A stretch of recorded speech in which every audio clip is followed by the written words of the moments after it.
Hello friends, welcome to social science with Rinki. कैसे हैं आप? उम्मीद करती हूँ आप सभी अच्छे होंगे। आज जो हम इस वीडियो में पढ़ने जा रहे हैं वो है 8th क्लास की हिस्ट्री और उसका चैप्टर सेकंड, व्यापार से साम्राज्य तक कंपनी की सत्ता स्थापित होती है। ये हमारा चैप्टर है। इसके कई सारे जो टॉपिक हैं हम कवर कर चुके हैं। लास्ट टाइम जो हमने टॉपिक डिस्कस किया था वो हमने किया था कंपनी का फैलता शासन, की कंपनी जो है अब अपना शासन फैलाने लगी थी और कंपनी ने किस तरह से कहाँ कहाँ अपना शासन फैलाया था। तो ये सारा कुछ हम लास्ट टाइम डिस्कस कर चुके थे। इसमें हमने जो रेजिडेंट हैं उनके बारे में पढ़ा था कि रेजिडेंट क्या होता है, उनकी ताकत क्या है। ये सारा कुछ हम लास्ट टॉपिक में सब कुछ कवर कर चुके हैं। जो कोई भी ये मेरा वीडियो पहली बार देख रहा है वो इससे पहले वाले वीडियो देख ले, उसके बाद ये वाला वीडियो देखें ताकि आपको अच्छे से जो टॉपिक है वो समझ में आ जाए। आइए वापस से आते हैं टॉपिक पे। तो हमारा अब अगला जो टॉपिक है वो है टीपू सुल्तान, शेर मैसूर। तो ये टीपू सुल्तान कौन था, इसे शेर मैसूर क्यों कहा गया, और बाकी और भी जो इससे रिलेटेड जो चीज़ें हैं कि मतलब कैसे जो कंपनी के साथ इसके मतलब रिलेशन थे, संबंध थे, कैसे वॉर किया, ये सारा कुछ हम इस टॉपिक में कवर करेंगे। देखो, हमने लास्ट टॉपिक में जैसे हमने देखा था कि अब कंपनी ने क्या है अपना जो शासन फैलाना शुरू कर दिया। ठीक है, अब जब उसने शासन फैलाया तो उन्होंने कई जगह की जो शासन है मतलब उन पर कंट्रोल करने के लिए, तो कई जगह तो उन्होंने डायरेक्ट मतलब आपके आर्मी से कर लिया था कंट्रोल, लेकिन बहुत कम आर्मी वाला मतलब एक तरह से वॉर का उन्होंने यूज़ किया था। अदरवाइज जैसे उन्होंने कहीं पर ये बता के कि यहाँ का जो राजा अच्छा नहीं है, उससे कहीं पर मतलब कोई उसका उत्तराधिकारी नहीं होने की वजह से उसको अपने में मिला लिया। मतलब ऐसे कई सारे जो छोटी छोटी रियासतें हैं उनको उन्होंने कंपनी में मिलाना शुरू कर लिया था, मतलब उसकी पावर अपने हाथ में लेना शुरू कर ली थी। तो ऐसे ही अब जो जैसे हमारा ये एक तरह से, एक मिनट, जैसे ये इंडिया का मैप है आपका, तो यहाँ इधर वेस्ट बंगाल की तरफ उन्होंने स्टार्ट किया था अपना व्यापार, ट्रेड। अब वो फैलते फैलते इस साइड आ गए, आपके ये वाले एरिया में, जो दक्षिण वाले एरिया में आ चुके। अब आप देखोगे यहाँ जो ये वाला जो एरिया है आपका, जो कर्नाटक वाला एरिया है, ठीक है, कर्नाटक वाला एरिया, थोड़ा सा मतलब आपका महाराष्ट्र वाला एरिया, और कुछ ये वाला आपका जो हैदराबाद, मतलब आपका जो आंध्र प्रदेश की राजधानी है हैदराबाद, वो वाला एरिया मतलब इसमें आता था, किसमें, मैसूर में आता था। तो ये वाले एरिया पे भी मतलब अब उन्होंने कंट्रोल, मतलब अब वहाँ से आप उस साइड से क्या है वो इस साइड आने लगे थे, मतलब दक्षिण की तरफ। तो वहाँ पे भी अब उन्होंने अपना जो है पावर फैलाना शुरू कर दिया था। मतलब एक तरह से वहाँ के जब अब रियासतें अपने कंट्रोल में कर ली तो उन्होंने दक्षिण में भी यही करने की कोशिश करी। तो यहाँ वो दक्षिण की तरफ देखेंगे, उन्हें कौन मिलेगा, टीपू सुल्तान मिलेगा, हैदर अली मिलेगा। अब ये हैदर अली कौन था, जो टीपू सुल्तान वो कौन था। आप और भी काफ़ी कुछ पढ़ेंगे कि जो टीपू सुल्तान है उसको शेर मैसूर कहा गया था। शेर मैसूर क्यों कहा गया था, ऐसी क्या क्वालिटी थी उनके अंदर बाकी। और आप यहाँ पर जो आंग्ल जो मराठा युद्ध हैं उनके बारे में पढ़ोगे, आंग्ल जो मैसूर की ये वाला इनके वॉर के बारे में भी पढ़ोगे। बाकी कुछ मतलब काफ़ी सारे जो टॉपिक हैं, काफ़ी सारे जो पॉइंट्स हैं इसमें कवर होने वाले हैं। लास्ट टाइम जो हमने डिस्कस कर लिया था, जो आपके रेजिमेंट के बारे में पढ़ा था, उसके बाद ये आपके कुछ एक न्यू टर्म आए हैं जिसे हम निषेधाज्ञा मतलब निर्देश देना एक तरह से, और अधीनस्थता मतलब दबूपन, मतलब किसी के दबाव में रहना या कंट्रोल में रहना। तो ये न्यू टर्म वगैरह आते हैं तो इनको एक बार ज़रूर देख लें अपनी बुक में से। अगला जो हमारा टॉपिक है वो है टीपू सुल्तान या शेर मैसूर। तो एक्चुअल में जो है टीपू सुल्तान को शेर मैसूर कहा गया था कि मतलब उसमें जो पावर थी एक शेर के बराबर, मतलब इतनी पावर थी उसमें, इसीलिए उसे क्या है मैसूर का शेर कहा गया था। आज का जो कर्नाटक है उस टाइम का मैसूर था, ठीक है। तो टीपू सुल्तान को क्या कहा गया था, शेर मैसूर। अब हम टीपू सुल्तान के अंग्रेजों से रिलेशन, उनके जो वॉर हैं, उन सब के बारे में इसमें पढ़ने वाले हैं। और ये भी देखेंगे कि जब हैदर अली का, जो टीपू सुल्तान थे उससे पहले हैदर अली का शासन था। हैदर अली टीपू सुल्तान के फादर थे, पिता थे, और उससे पहले भी वोडियार करके एक वो था, उसका साम्राज्य था। तो उसके बारे में भी हम थोड़ा पढ़ेंगे। तो ये सारा कुछ हम इस टॉपिक में कवर करने जा रहे हैं।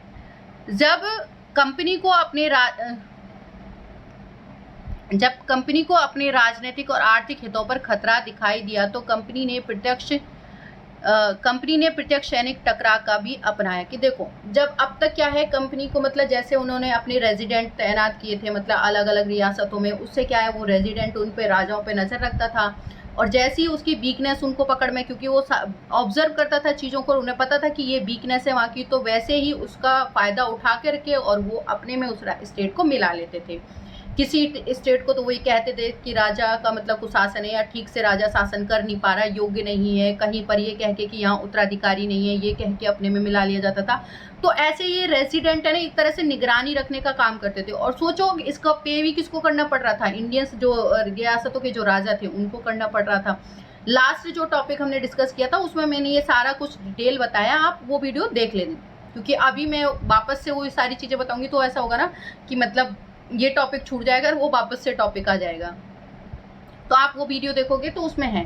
तो क्या है अब ये जो रेजिडेंट हैं इन्होंने बताना शुरू कर दिया था जो कंपनी के ऑफिसर्स हैं उनको कि ऐसे ऐसे यहाँ पे इसकी वीकनेस है। तो अपने अब जब उन्हें कंपनी को अपने जो जहाँ भी अगर उसे लगता था कि वो पॉलिटिकली या इकोनॉमिकली उनके जो हित हैं मतलब कहीं पर उनका नुकसान हो रहा है, मतलब फायदा नहीं हो रहा किसी मतलब उनका नुकसान हो रहा है, तो वो सैनिक टकराव का भी रास्ता अपना लेते थे। मतलब उन्हें लगता था कि अब यहाँ तो भाई हमारा नुकसान हो रहा है, तो वहाँ पर वो सेना का भी यूज़ कर लेते थे। जनरली वो सेना का यूज़ नहीं करते थे, मतलब ऐसी नीतियाँ अपनाते थे जिससे कि खुद ब खुद मतलब वो जो शासन है उनके कंट्रोल में आ जाए, मतलब बहाने दे करके या इस तरह की जो बातें बता करके। अब क्या हुआ कि जो ये लोग अब डायरेक्ट अगर उन्हें लगता था ना कि खतरा हो रहा है उनकी पॉलिटी पे या इकोनॉमिकली जो हित हैं उन पे अगर खतरा मंडरा रहा है, तो वो डायरेक्ट मतलब सैनिक टकराव का भी रास्ता अपना लेते थे या मतलब युद्ध का रास्ता भी अपना लेते थे। दक्षिण भारत राज्य मैसूर के उदाहरण से यह बात समझी जा सकती है, क्योंकि जो दक्षिण भारत का मैसूर था, मैसूर राज्य था, वहाँ से ये बात हम समझ सकते हैं, क्योंकि वहाँ पर इन्होंने क्या है वैसे तो इनका काम चला नहीं, तो इन्होंने डायरेक्ट जो है सेना का या टकराव मतलब ये वाला रास्ता अपनाया था। तो इनका यहाँ मैसूर से जो युद्ध हुए थे वो 4 युद्ध हुए थे टीपू सुल्तान। पहला युद्ध जो हुआ था वो हैदर अली और जो आपके ये कंपनी के बीच में हुआ था। दूसरा युद्ध हुआ था कुछ टाइम तक तो हैदर अली ने पार्ट लिया था उसमें, और उसके बाद टीपू सुल्तान ने, जब उनकी डेथ हो गई थी हैदर अली की बीच में ही 1782 में, तो उसके बाद जो टीपू सुल्तान स्टार्ट कर लिया था। तो क्योंकि 84 तक वो वॉर चला था द्वितीय, उसके बाद तृतीय भी युद्ध हुआ था और उसके बाद थर्ड जो हुआ था उसमें पूरी तरह से जो आपका टीपू सुल्तान हार गया था, इसकी डेथ हो जाती है। इसकी राजधानी जो मैसूर की थी श्रीरंगपट्टनम, उसकी रक्षा करते करते इसकी डेथ हो जाती है और उसके बाद ही ये वॉर खत्म हो जाते हैं, क्योंकि अब ब्रिटिशर्स जीत गए कंट्रोल में उसके में आ गए। देखो एक चीज मैंने आपको शुरुआत से बताई कि जितने भी वॉर ब्रिटिशर्स से हुए उनमें सबसे ज्यादा धोखा दिया है वो अपनों ने ही दिया है। जो टीपू सुल्तान तृतीय और जो युद्ध हारता है उसकी वजह ही यही थी, रीजन ही यही था, क्योंकि जो महाराष्ट्र के वो जो थे और महाराष्ट्र और हैदराबाद के जो भी नवाब वगैरह थे उन्होंने उनकी ब्रिटिशर्स की हेल्प करी थी या कंपनी की हेल्प करी थी, ना कि टीपू सुल्तान की। तो देखो जब भी अपनों के धोखे से ही सब ये ज़्यादातर राजा हारे हैं और यही वजह रही है ब्रिटिशर से हारने की। मेन वजह क्या रही है, धोखे से जो आप हारने की, मतलब क्योंकि अब वो क्यों इनमें पार्ट लेते हैं, एक्चुअल में उनको भी लालच दिया गया था कि भाई मैसूर के आधे जो आपकी जो जगह है या प्लेस है वो उनको दे दिए जाएंगे। तो इस तरह से लालच दे करके उनको भी उसमें युद्ध में इन्वॉल्व कर लिया और उसके बाद में देखोगे आप उनसे ही उनके युद्ध हो जाएंगे। मतलब मैसूर जब उनके कंट्रोल में आ जाएगा उसके बाद में जो महाराष्ट्र है मराठा उन्होंने उनका जो हेल्प करी थी उनको भी वापस उन्हीं से लड़ना पड़ेगा और उनको भी वो लोग ब्रिटिशर्स हरा देंगे। तो यहाँ क्या था कि ये इसका एक अच्छा एग्जाम्पल देखा जा सकता है कि डायरेक्ट लड़ाई का। ये यहाँ पर एक पिक्चर दिख रही है ना, ये आपके टीपू सुल्तान है, इनकी ये पिक्चर है टीपू सुल्तान की, ये आपके टीपू सुल्तान है, ठीक है।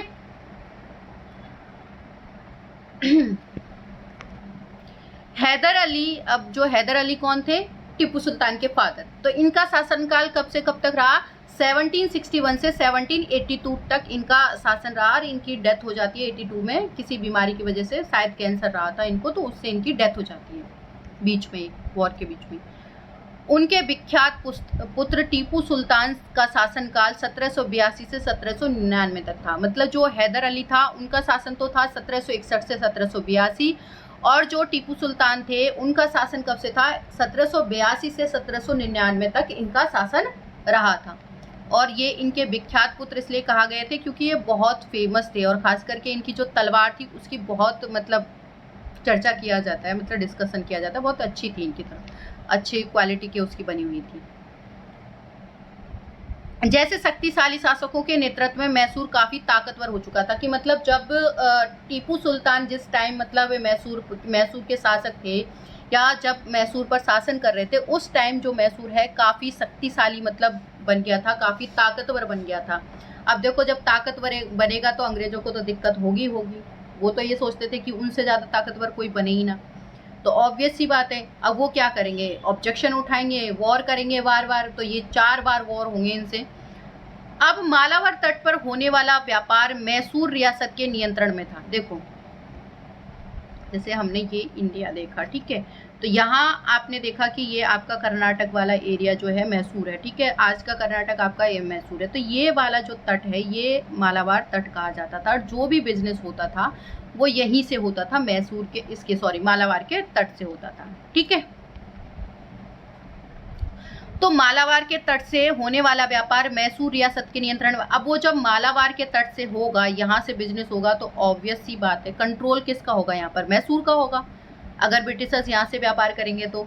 अब ये क्या करेगा, टीपू सुल्तान यहाँ से ब्रिटिशर्स को बंद कर देगा कि भाई यहाँ से इस रास्ते से तुम व्यापार ही नहीं कर सकते थे, व्यापार ही नहीं करोगे तो दिक्कत होगी भाई, उनके व्यापार बिजनेस पर रोक लगा दी तो उनको तो प्रॉब्लम हो जाएगी।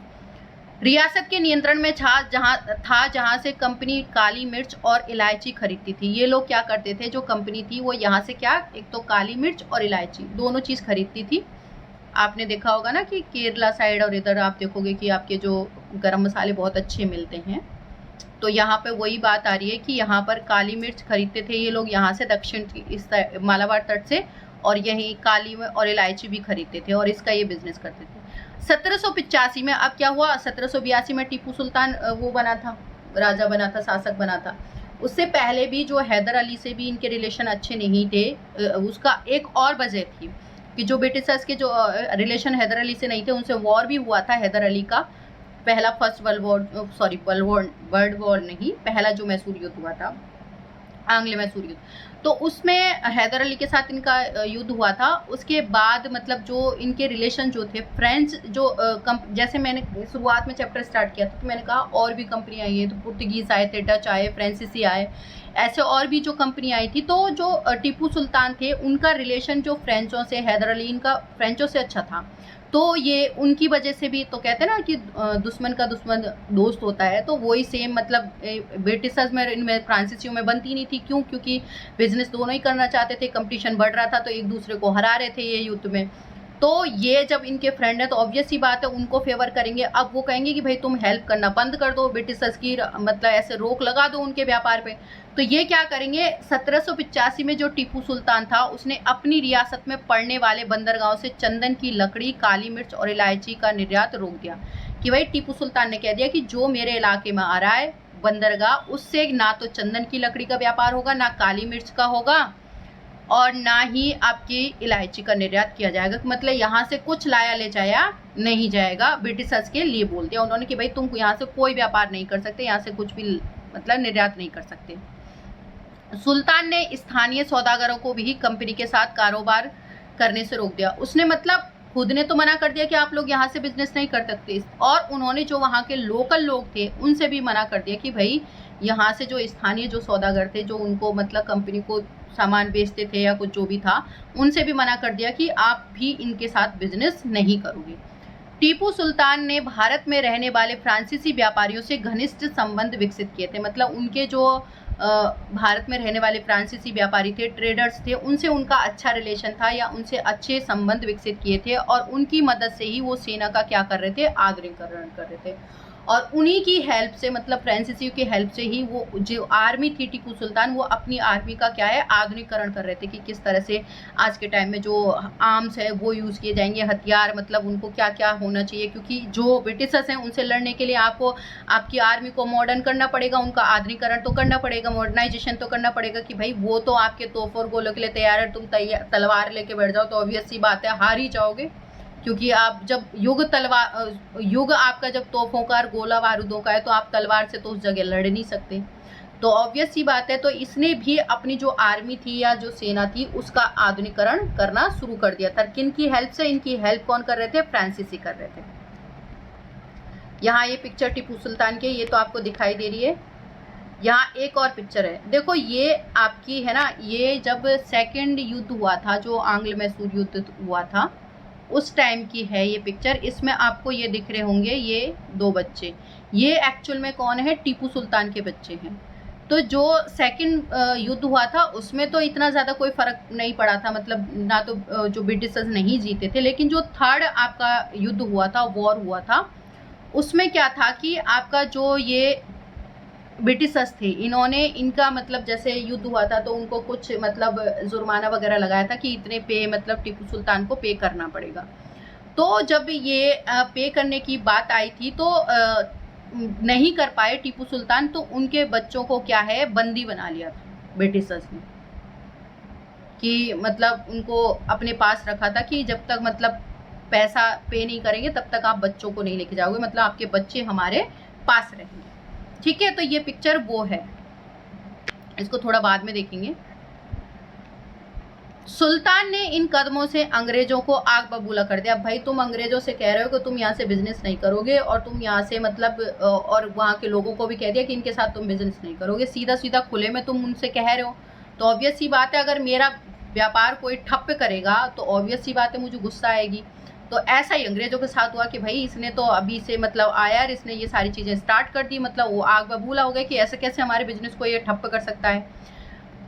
उन्हें हैदर अली और टीपू सुल्तान बहुत महत्वाकांक्षी, घमंडी और खतरनाक दिखाई देते। देखो, जो अपनी राइट के लिए लड़ेगा, ऑब्वियस सी बात है जो दूसरा उसे देखेगा तो उसको तो वो महत्वाकांक्षी ही लगेगा और घमंडी लगेगा और खतरनाक। दोनों ये इसलिए लगे थे कि भाई वो अपनी जो राजधानी है उसको बचा रहे थे, अपने राज्य को बचा रहे थे। तो वो क्या उनको लगता था कि ब्रिटिशर्स को कि ये जो टीपू सुल्तान है, हैदर अली, ये बहुत ही महत्वाकांक्षी है, मतलब अपना एरिया साम्राज्य विस्तार करना चाहते हैं, और ये बहुत ही घमंडी भी है और खतरनाक भी है हमारे लिए। तो भाई इनका तो कुछ ना कुछ इलाज करना पड़ेगा, ऐसे तो काम चलेगा नहीं, ऐसे तो ये परेशान कर देंगे, हमारा व्यापार ही ठप्प कर दिया इन्होंने, तो कुछ तो जुगाड़ करना पड़ेगा। अब क्या करेंगे भाई, ये प्यार से तो मानने वाले हैं नहीं, इन पे कोई ऐसी मतलब हम लागू करें कोई प्रतिबंध तो वो तो ये मानेंगे नहीं, करेंगे नहीं।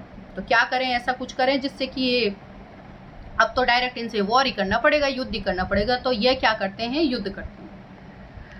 तो अंग्रेजों को लगता था कि ऐसे राजाओं को नियंत्रित करना और कुचलना क्या है, जरूरी है कि भाई ऐसे राजाओं का जितने जल्दी इलाज कर ले वो बेटर। तो इनको कुचलना बहुत जरूरी है। अब कुचला कैसे जाएगा, युद्ध के थ्रू।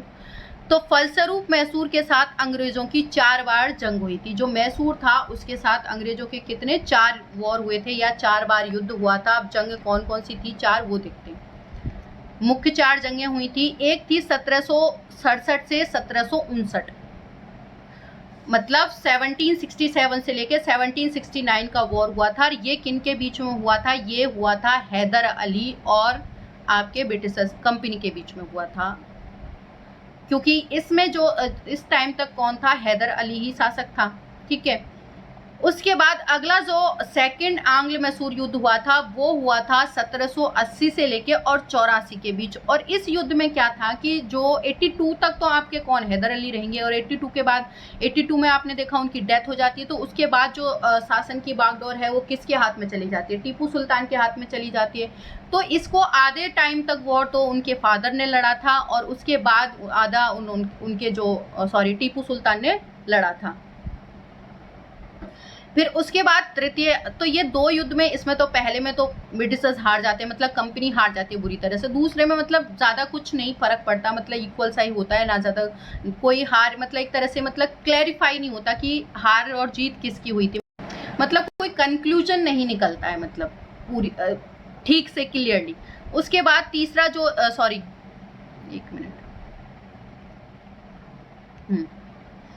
तीसरा जो युद्ध होता है वो 1790 से 92 में होता है। इसमें मतलब टीपू सुल्तान हार जाता है, और उसके कई जगह जो पूरी तरह से मतलब पूरी राजधानी तो नहीं, कई सारे एरियाओं पे किनका कंट्रोल हो जाता है, कंपनी का कंट्रोल हो जाता है। इसी वॉर में वो अपने उनके बेटों को पकड़ के ले जाते हैं, मतलब अपने पास रखते हैं, बंदी बना के, हॉस्टेज बना के रख लेते हैं। उसके बाद जो लास्ट युद्ध होता है वो होता है 1799 और इस युद्ध के साथ ही ये आखिरी जंग होती है श्रीरंगपट्टनम की जंग, और इससे कंपनी को सफलता मिलती है। जो आपकी जो कंपनी जीत जाती है और उससे क्या है, इनकी डेथ हो जाती है, किनकी, टीपू सुल्तान की, और यहाँ पर कंपनी का साम्राज्य स्थापित हो जाता है चौथे वॉर के साथ। देखो यहाँ पर जो कॉम्पिटिटिव के बच्चे हैं उनके लिए एक क्वेश्चन बनता है कि 1790 से और 1792 के लिए, और ये एग्जामिनर का फेवरेट क्वेश्चन होता है कि इस युद्ध के बाद एक्चुअल में क्या होती है, टीपू सुल्तान और अंग्रेजों के बीच में श्रीरंगपट्टनम की संधि होती है।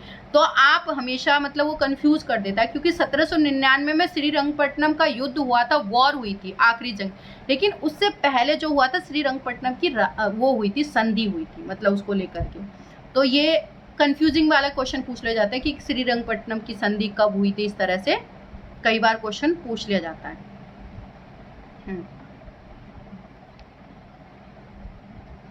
तो आखिरी वापस से आ जाते हैं। श्रीरंगपट्टनम की आखिरी जंग में कंपनी को सफलता मिलती है अपनी राजधानी की रक्षा। उनकी राजधानी कौन थी? श्रीरंगपट्टनम। टीपू सुल्तान मारे गए और मैसूर का राजकाज पुराने बोडियार राजवंश, मैंने कहा था ना कि यहाँ बोडियार मतलब जो हैदर अली थे उनसे पहले यहाँ ये बोडियार राजवंश है, इनका अधिकार था, लेकिन हैदर अली ने इनको हरा करके अपना साम्राज्य स्थापित कर लिया। अब वापस से ब्रिटिशर्स क्या करते हैं, जो कंपनियां क्या करती है, बोडियार को ही फिर से वापस में उसमें ले आती है सत्ता में, या कहते हैं कि उसको पावर दे देती है, उनको फिर से मतलब राजा बना देती है एक तरह से, वहाँ का मतलब उनकी पावर दे देती है। क्यों देती है? क्योंकि उन्हें तो अभी भी एक पपेट राजा चाहिए था, उन्हें तो अभी भी शासन नहीं करता, अभी भी उनको तो अपना बेनिफिट ही देखना था, बिजनेस देखना था। तो वो बोडियार वंश के उनको बिठा देते कि भाई तुम पावर यूज मतलब बन जाओ, बस हम कहें वैसे करना, मतलब एक तरह से कठपुतली अपनी तरह से राजा बना दिया।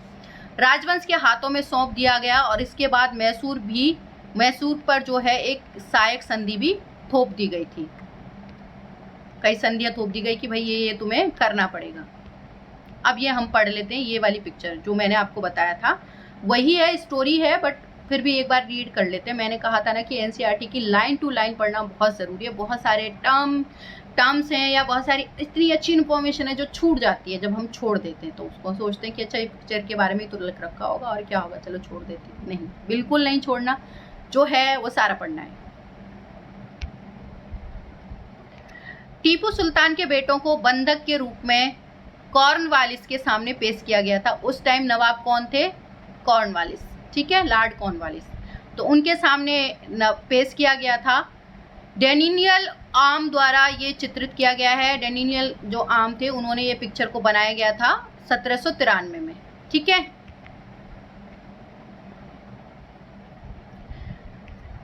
कंपनी की फौजों को हैदर अली और टीपू सुल्तान के कई बार युद्ध में हराया था, लेकिन 1792 में मराठा हैदर के निजाम और कंपनी की, मैंने कहा था ना कि जब भी युद्ध हारे तो अपनों के धोखे से ही हारे। तो जो 1792 में जो आपका युद्ध हुआ था, आंग्ल मैसूर युद्ध, उसमें क्या था, मराठा जो थे वो और हैदराबाद के जो निजाम थे उन्होंने कंपनी की संयुक्त फौज के हमले के बाद टीपू सुल्तान को अंग्रेजों से संधि करनी पड़ी कि उन्होंने मतलब मिलके और उनका हेल्प करी थी कंपनी की, जिससे क्या है ये हार गए थे टीपू सुल्तान। वैसे अकेले हराते तो अकेले हारते नहीं, उन दो युद्धों में तो वो हारे ही नहीं, लेकिन यहाँ अपनों के धोखे से वो हार गए। भाई अपने देश के ही उन्होंने नवाबों में उनका साथ नहीं दिया। कंपनी की संयुक्त सेना के हमले के बाद टीपू सुल्तान को अंग्रेजों से संधि करनी पड़ी और इस संधि के तहत दो बेटों को अंग्रेजों ने बंधक के रूप में अपने पास रख लिया। और इस संधि में क्या कंक्लूजन रखा कि आपके बेटों को बंधक बनाया जाएगा जब तक हमारी जो डिमांड पूरी नहीं की जाएगी। ब्रिटिश जो चित्रकारों ने ऐसे दृश्यों की तस्वीर बनाने में बड़ा मजा आता था, क्योंकि उन्हें अंग्रेजों की सत्ता प्रदर्शन करना होता ना कि भाई हम कितने पावरफुल थे, तो उन्हें बड़ा मजा आता था ऐसी पिक्चर बनवाने में, क्योंकि उन्हें अंग्रेजों की सत्ता की विजय दिखानी होती थी कि देखो हमने कैसे इन पर विजय प्राप्त करी थी, पावर दिखानी होती थी अपनी। अब जो यहाँ पर एक पिक्चर दिख रही है आपको, ये पिक्चर दिखाई दे रही होगी, ये एक टॉय है, खिलौना है ये, और ये टॉय में आप देख रहे हो, क्या देख रहे हो, ध्यान से देखो, एक मिनट, यहाँ, ठीक है। अब देखो इस पिक्चर को ध्यान से देखो, यहाँ आपको एक सेन जो है ये वो सैनिक लेटा हुआ दिख रहा है, इसके ऊपर एक शेर दिख रहा है आपको, और इसको हमला कर रहा है, ठीक है। तो यहाँ मतलब जो टीपू सुल्तान है उसको शेर माना जा रहा है एक तरह से, और ये एक जो है सैनिक है, मतलब जो यूरोपियन सैनिक, मतलब कंपनी का जो सैनिक है उसको क्या है, ये मार रहा है। यहाँ देखो उस टाइम ये टॉय बनाया गया था, कितना टैलेंटेड था टीपू सुल्तान, कहते हैं उसका माइंड एक वैज्ञानिक के जैसा था। आज भी मतलब इसका जो आपके इसरो है वहाँ पर, मतलब इसका वो रखा हुआ है, एक पिक्चर भी रखी हुई है टीपू सुल्तान की, क्योंकि इनको एक साइंटिफिक दिमाग वाला माना जाता था, बहुत अच्छे इंटेलिजेंट थे ये बंदे, मतलब साइंस में ट्रस्ट भी रखते थे ये लोग। तो यहाँ ये एक हत्ता है, इस हैंडल को जब घुमाया जाता है, खींचा जाता है, तो क्या होता है कि यहाँ पर ये फिर ये शेर है ना वो दहाड़ता है, मतलब आवाज निकलती है, और ये मतलब जो नीचे आपको सैनिक दिख रहा है ना, ये अपने हाथ पैर मारता, मतलब हिलाते हुए, कि मतलब जैसे एक तरह से शेर उस पर हमला कर रहा है और वो अपने आप को बचाने के चक्कर में अपने हाथ पैर मार रहा है। तो इस तरह से ये पिक्चर बनाई गई थी, और इसमें दिखाया गया था टीपू सुल्तान ने मतलब एक खुद को, मतलब एक सिपाही मतलब उसके नीचे दबा हुआ दिखाया, मतलब अपनी पावर को दिखाया था, मतलब ये एक तरह से दिखा रहा था कि ये एक कंपनी की पावर है और ये क्या है, मैसूर की पावर है, इस तरह से इसको दिखाया गया था।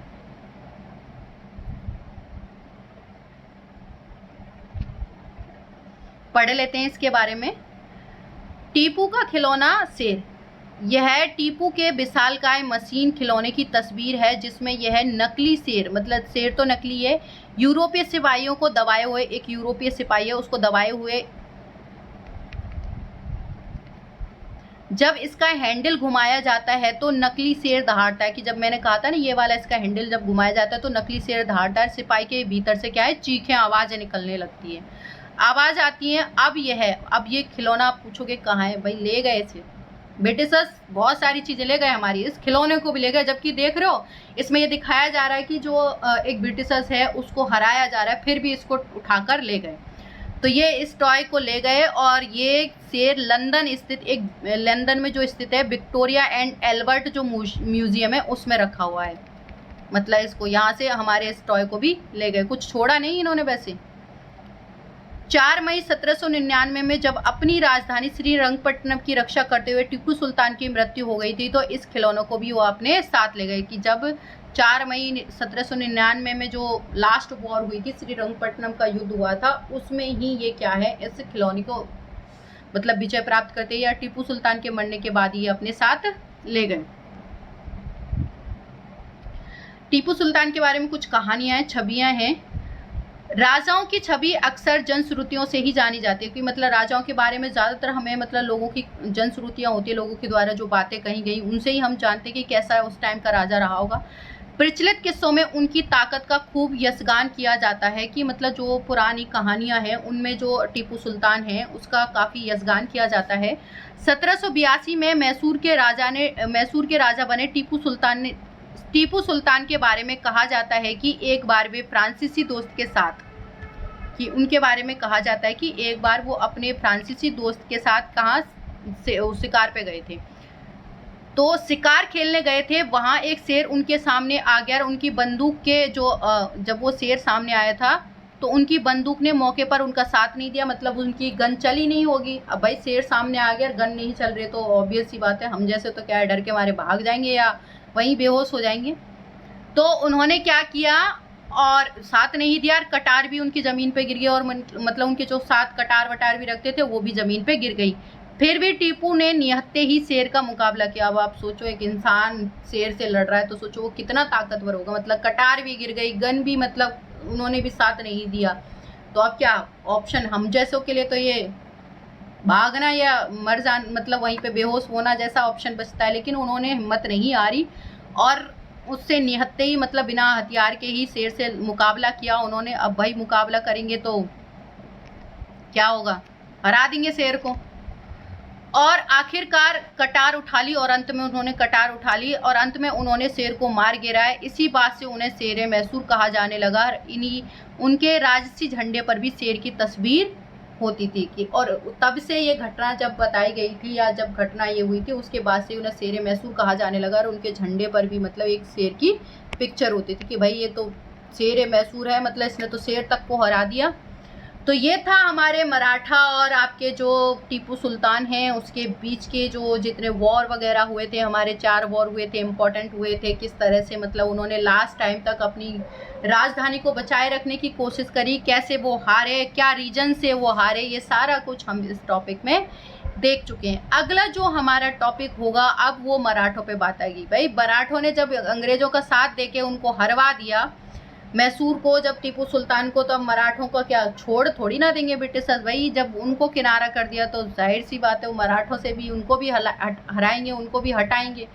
तो मराठों से कैसे उनके वॉर हुए, कौन कौन से वॉर हुए, मराठों की हार हुई, जीत हुई, क्या सिचुएशन रही, कौन सी संधि हुई, ये सब कुछ हम नेक्स्ट टॉपिक में कवर करेंगे और नेक्स्ट टॉपिक को हम नेक्स्ट वीडियो में कवर करेंगे। Thank you so much video देखने के लिए। मिलते हैं नेक्स्ट वीडियो में।